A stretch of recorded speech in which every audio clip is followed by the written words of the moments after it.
There's one thing on Earth that science can't kill, not because it's immortal or magical or living rent-free in Area 51, but because it's quietly outsmarted every human attempt to understand it. You can't shoot it, burn it, or cure it. You can't even see it. This is the story of the one hidden danger that's been sitting right under humanity's nose, surviving wars, nukes, antibiotics, climate disasters, and probably your worst life choices. Let's count down the weird, terrifying, and completely absurd reasons why science, the same science that can edit DNA and land robots on Mars, still can't kill this thing. Number 10, the immortal problem child. Let's start with a creature that basically told death to go take a lunch break, the tardigrade. Yes, the microscopic water bear, the fat little dust sausage that can outlive God's wrath. This thing doesn't just survive, it thrives in situations that would liquefy a human faster than a microwave burrito. Boiling water? No problem. Freezing vacuum of space? Tuesday? Radiation that could melt steel? Sure, why not? Scientists have blasted them with lasers, dehydrated them into crunchy little dust snacks, even launched them to the moon. And some just shrugged it off like, cool trip. How? Because tardigrades have a cheat code called cryptobiosis, basically a biological save game. When life gets hard, they shut down everything. No movement, no metabolism, no heartbeat, just pure stillness. They curl up, dry out, and wait for decades. Then when conditions improve, poof, they rehydrate and start walking again, like they just woke up from a 200-year nap. Imagine you pausing your body during a breakup, skipping rent, and waking up in the year 2500. That's basically a tardigrade flex. And while we love to call ourselves the dominant species, there's a galaxy full of these microscopic tanks that literally laugh at extinction. If humanity nuked itself tomorrow, cockroaches might die. But tardigrades would still be out here doing yoga in puddles of acid. So yeah, science can send people to space, but it still can't kill the damp, crunchy raisin of nature. Number 9, the thing that eats science itself. Now let's talk about something even worse. Superbugs. No, not a Marvel villain. We're talking about bacteria that decided antibiotics are merely suggestions. It started innocently. We created antibiotics, one of the greatest scientific miracles in history. We use them to fight infections, save lives, and also to sprinkle them on chickens like seasoning salt. Now bacteria have evolved into microscopic geniuses that treat penicillin like vitamin gummies. Meet MRSA-C.diff and their gang of microbial mobsters. These bugs don't just survive your medicine, they hijack it. They swap resistance genes like trading cards, teaching each other how to dodge every new antibiotic we invent. It's basically a microscopic version of, oh, you built a firewall? Cute. We built a tunnel underneath it. Some of these superbugs have even learned to eat antibiotics. Literally digest them for energy. That's like your burglar stealing your alarm system and using it to charge their phone. And the more we panic and develop stronger drugs, the more these tiny anarchists evolve. It's not a war anymore. It's a genetic arms race, and we're losing. The CDC calls it a silent pandemic, but silent is generous. It's more like a whisper that's getting louder, mutating every second. Because every hospital, every antibiotic pill, every half-finished prescription is basically a gym for bacteria to get ripped. The thing science can't kill is the thing we accidentally trained to kill us back. Number 8, the immortal plastic plague. You probably thought pollution was boring, just trash floating in the ocean. But the truth? That trash has become a new life form. Say hello to plastic. It's not alive, but it behaves like it. It breaks down into smaller and smaller pieces, microplastics, until they're everywhere. In your lungs, your bloodstream, even in unborn babies. It's like glitter from hell. Once it's there, it's never leaving. Scientists tried burning it. It released toxic gases. They tried burying it. It outlived the soil. They tried bacteria that eat plastic. Those bacteria mutated and made new problems. Plastic doesn't die, it just changes form. like a shapeshifter made of regret. Every time you wash synthetic clothes, you release thousands of plastic fibers that end up in rivers and oceans. Now we've got plankton eating plastic, fish eating plankton, and humans eating fish. Congratulations. We've basically become our own recycling system. And here's the creepiest part. Some scientists believe we've entered a new geologic era called the Pleistocene, the age defined by our trash. Meaning millions of years from now, aliens might dig up Earth and find a fossilized iPhone case and say, ah yes, the dumb era. Plastic isn't just pollution, it's our accidental immortality project, one that science can't reverse. Number 7. The virus that refuses to die. Ah yes, viruses, the OG villains of existence.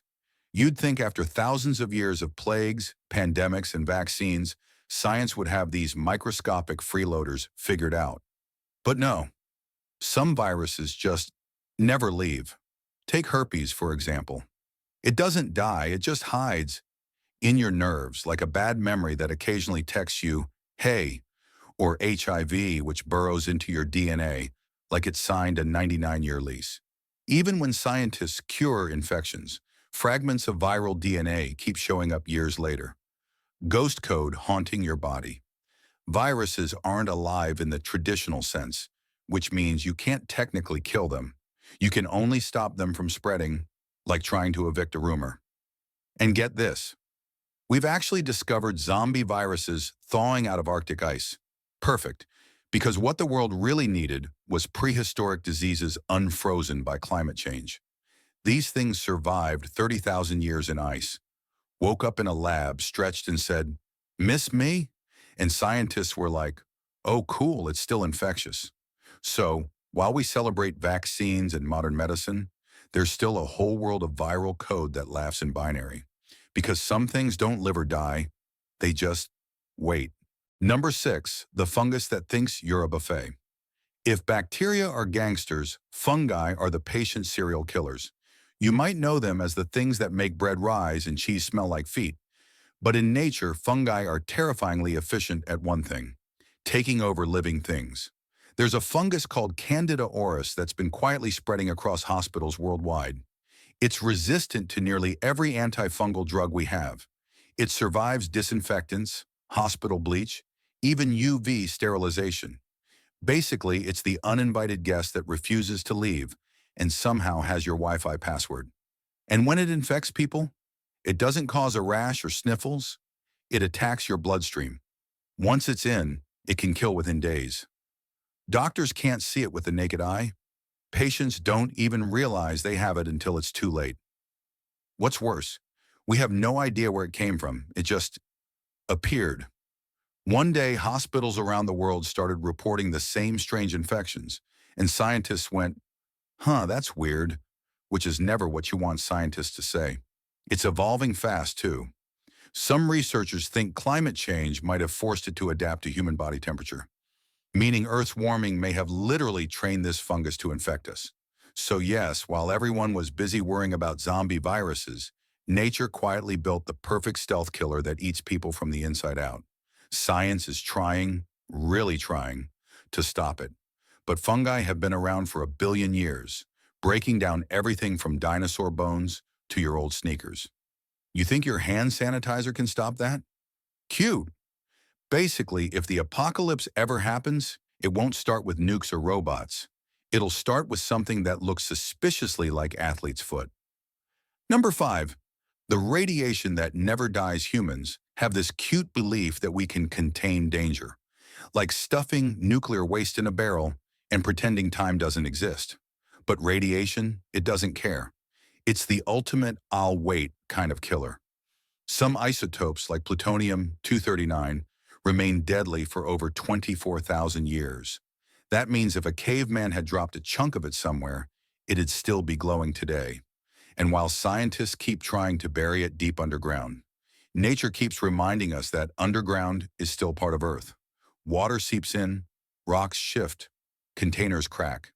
Meanwhile, radiation just keeps radiating, quietly cooking the surrounding soil like a forgotten microwave dinner. We've built nuclear power plants, bombs, and waste storage sites, And every one of them comes with a warranty that expires long before the danger does. The Chernobyl exclusion zone, for example, won't be fully safe for humans for at least 20,000 more years. That's longer than written language has existed. And yet, in the same place where humans can't live, wildlife thrives.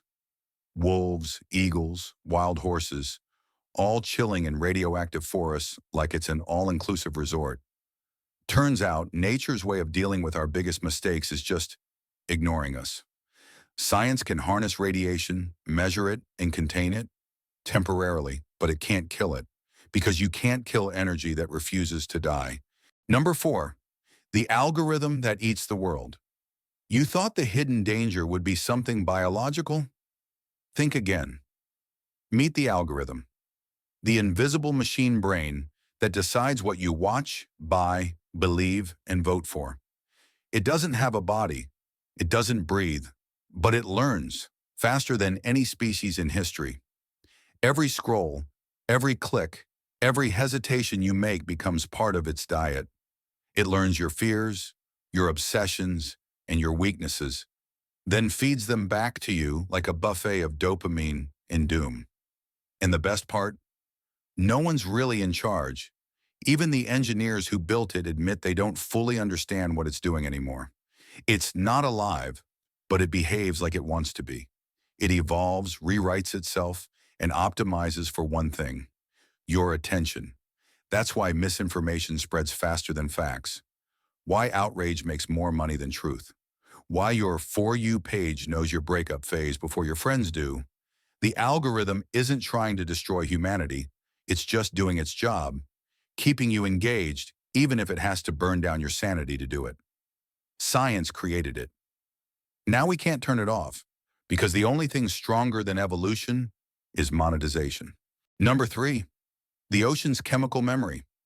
Here's something that doesn't get enough attention. The ocean remembers. Every chemical we dump into it, oil, plastic, heavy metals, sunscreen, antidepressants, doesn't disappear. It circulates, it mutates, it bioaccumulates. Some of the mercury we dumped 200 years ago is still being eaten today by the same fish on your dinner plate. And the weirdest part? The ocean has learned to weaponize it. Algae blooms that release toxins, jellyfish swarms that thrive where other life dies. We've created ecosystems that feed on our pollution. The ocean is like a hard drive that never forgets. It just reuses the data in more disturbing ways. Scientists try cleaning it, filtering it, neutralizing it, but the chemistry always wins. Because you can't undo 2 centuries of human sludge with a biodegradable straw. Every molecule has a story, and the ocean has billions, most of them ending with, "And then humans thought it was fine." So yeah, we can map the stars, decode DNA, and live stream from Mars, but we still can't make the ocean forget what we've done to it. Number 2, the brain's built-in saboteur. Now for the most dangerous thing science still can't kill: your own brain. It's the most advanced computer in the known universe, and also the dumbest. It keeps you alive, sure, but it also makes you forget why you walked into a room, believe in horoscopes, and panic over text messages that end with a period. Your brain isn't built for modern life. It's a Stone Age operating system running on caveman hardware. It evolved for one purpose: survival. Not happiness, not logic. Just don't die today. That's why it constantly floods you with anxiety, even when you're perfectly safe. To your brain, missing a deadline feels like being chased by a bear, because in evolutionary terms, bear and boss are both potential death. The real problem? Your brain likes its chaos. It rewards stress with dopamine, makes you addicted to fear, and treats negativity like a security blanket. Every time you worry, replay conversations, or imagine worst-case scenarios, congratulations. Your brain is throwing itself a rave called self-preservation. And science can't fix that. We can map the neurons, tweak the chemistry, but we can't reprogram a mind that still thinks thunder means the gods are angry.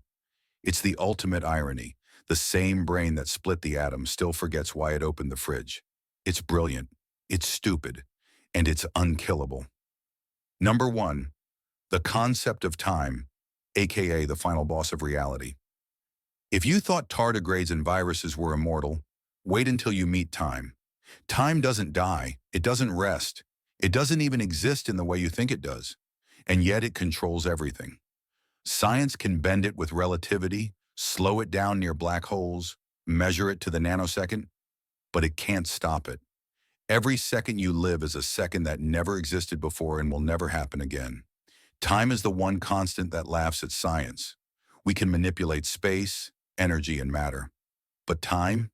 It's the silent current that drags us forward whether we like it or not. It erases everything. Civilizations, stars, species, the last seen message from someone who ghosted you 3 years ago. Even the universe itself will eventually freeze to death when time has stretched so far that energy can no longer move. That's called heat death, the moment when everything stops happening. And the ultimate joke? Time won't even notice. So the next time you worry about aging, or deadlines, or how short life feels, remember it's not your fault. You were born into a system that science can measure but never master, because you can fight gravity, outsmart disease, and invent entire realities. But you can't kill time. That's all for today. I'll be making similar videos in the future. Subscribe to see them.